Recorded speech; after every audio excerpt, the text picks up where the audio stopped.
That's a great point, and I think India is just embarking on this opportunity, the data-led innovation and disruption opportunity. I think we can learn a lot from what we've seen from Europe and also from the US. I think there are a lot of policy making that is in place, and that's continuously being revised and refined as well to protect consumers' interests, right? And India itself has come up with data protection policy.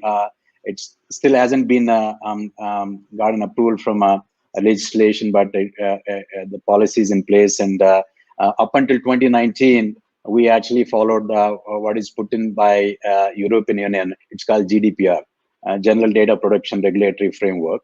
And so I think we complied to that. And before we get into some of those technicalities, let's first spend a minute to understanding why we go after certain data that is of importance in order for us to innovate and provide that value for the customer.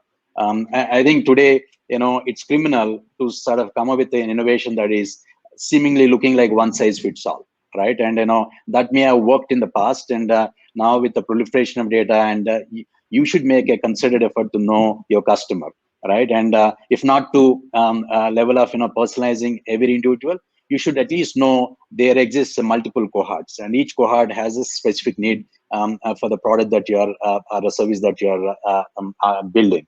So I think that understanding can only evolve if you are able to collect the data. So I think it's of paramount importance for the corporates upfront to say why they're collecting certain data, right? And what sort of a goodness that will offer to the customer, right? We need to provide that transparency. And then, and we also need to take consent from the customer. And this is the information that we are collecting. And this is the way we're going to put it to use. This is the goodness that will give you if you do share, and the decision is left to you. And if you choose to share, this is what you get, right? And so that consent is important. And even when the consent is obtained, and the organizations have the responsibility in terms of how they collect the data, how they process the data, how they store the data, how they use it. It's one thing to say, I'm using it for this purpose, this is the value I provide. There've been instances where corporates may not necessarily comply to that understanding and the commitment. They've been deviations, right? And that's where the policymakers are putting a lot of frameworks and clamping down any those violations. So it's unethical, to your point, to deviate. So, and then when you do all of this stuff and you comply to all of this, still things could go out of whack. That's where you need to actually protect, right? And you need to make a lot of investment, just like you're making investments to collect data from various data sources, crunching and making sense and doling out all kinds of things. You have to make same effort and have similar intent to protect the data from leaking and reaching the hands of the cybercrime perpetrators. And then you're basically compromising on the interests of the customer.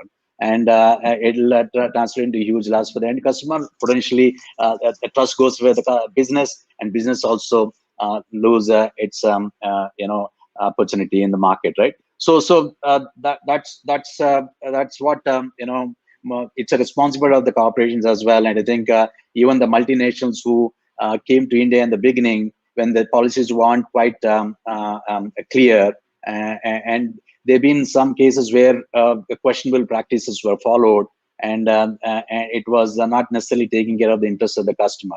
In the last 2-3 years, I think the awareness is far more, and we have a right framework.